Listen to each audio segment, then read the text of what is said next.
The next major story component we need to look at is through line. The through line is your plot or your set of actions. In other words, what happens in the story. Your through line directly relates to your tasks or your deliverables, or at least it should. So whatever it is you're trying to achieve, whatever goal you're trying to get to, whether I want to sell a product, I want to get a person interested in my services, I want to teach them how to do something, that all has to translate right into the plot of my story. There needs to be a direct line. Not a hit you over the hammer kind of line, but there should be a clear connection there.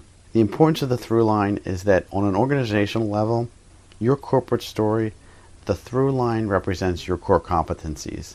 Those actions, those tasks, those demonstrations of skills and knowledge that you do best, that nobody else does the same way. The through line gives you focus and organization through the story. It's a lot about timing, it's a lot about flow, it's keeping your audience engaged, it keeps you on track and moving forward. So just as a jump start, there are two types of main through lines you can consider. There are plot-driven through lines, which are action-based, and there are character-driven through lines, which are people-based. So plot-driven through lines typically are very helpful if I'm trying to sell a product or a service. I'm trying to get the customer or their prospective customer to a specific action. Character-driven through lines work better for professional services or consulting, things like that. Things where I'm based on the person and perhaps feel a certain need that he or she has.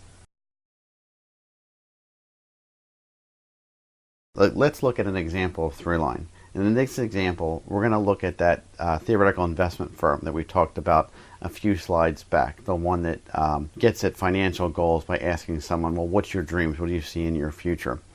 This is how that firm might break down their overall corporate story in terms of through line. And for this example, we're looking at what I described as a level 1 story. A level 1 story, remember, is at the organizational level. It's an overall guiding story that tells the story of your firm or your organization. In this case, we have 3 major plot points or through line points. The first is they ask the client a series of questions to learn where they would like to be and what they'd like to be doing over the next 10, 20, 40 years, etc. They take the answers and they develop a long-term plan with milestones and goals. So we have 2 major plot points here. Third, we have regular conversations with our clients to discuss progress, current needs, and any possible changes to the long-term plans.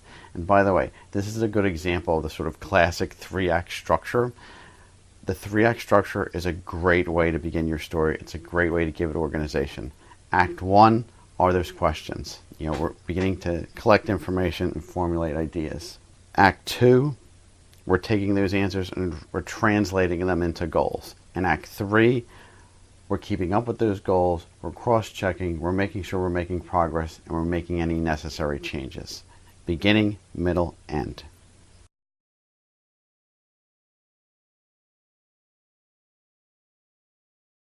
The last major component of any story are what I call acts and scenes, or basically breaking the story down. As human beings, we process things in bits of information. We can't take a steady stream of information. We've got to break it up. Preferably, you should always break things down in 3 to 5 bits and never more than 7. If you think about a Social Security number, just about everybody can remember their Social Security number. It's 3 sets of numbers. The first set has 3 numbers in it. The second set has 2 numbers in it. And the third set has 4 numbers in it. So if you think about it, this is a multi-digit number that's broken down into 3 major parts, or 3 bits. Each one of those 3 bits is a different length and size than the other, making it easier to remember. And out of those 3 specific bits of information, none of them has more than 4 digits worth of information. So no more than 3 to 5 bits. Perfect example of taking a complex number that would normally be very difficult to remember if we had to remember it beginning to end, and it's broken down into 3 parts. So when we talk about breaking the through line into acts and scenes, we're really taking that action plan and we're working towards those goals. So we're taking that through line and we're breaking it down.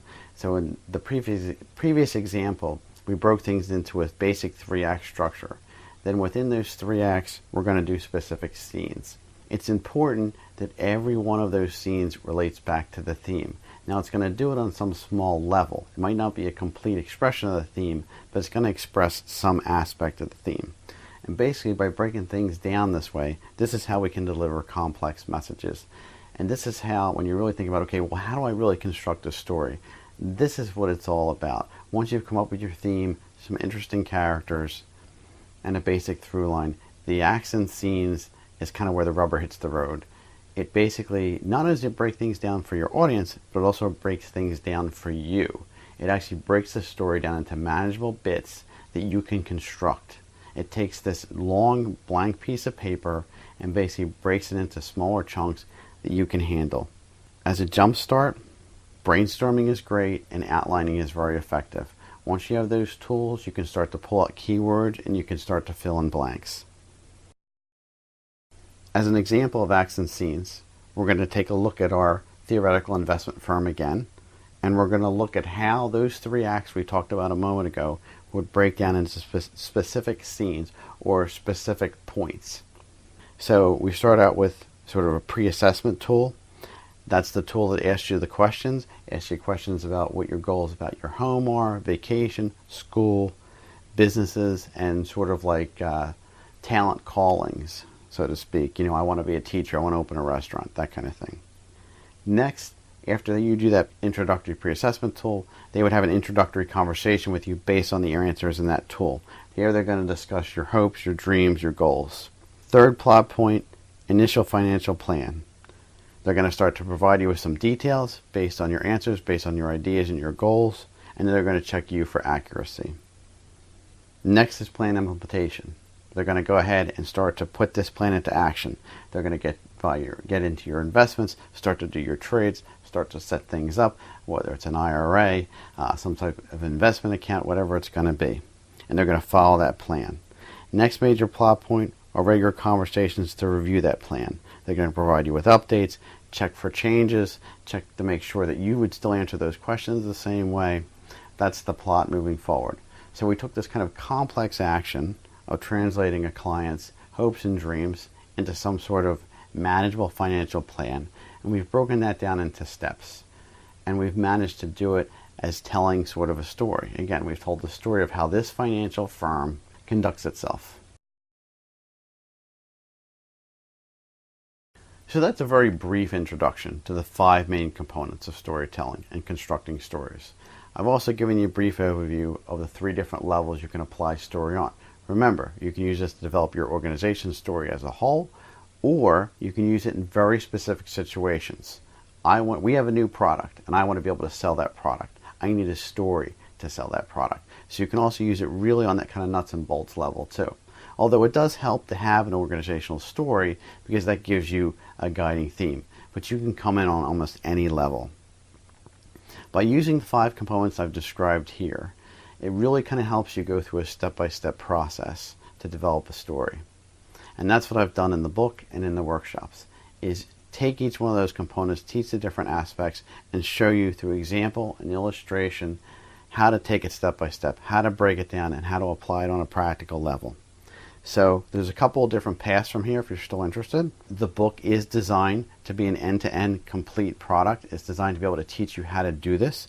Unlike some business books, it's not a pitch to hire me as a consultant for the rest of my life. My only interest is teaching you how to do this and having you be able to do it for yourself and to be kind of a do-it-yourself kind of thing.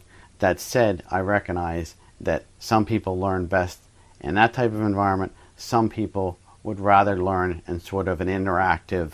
For those types of learners, your best start then is the workshops or the webinars. And we have several different types of webinars. Each one runs about an hour and a half. It includes time for questions and answers afterward.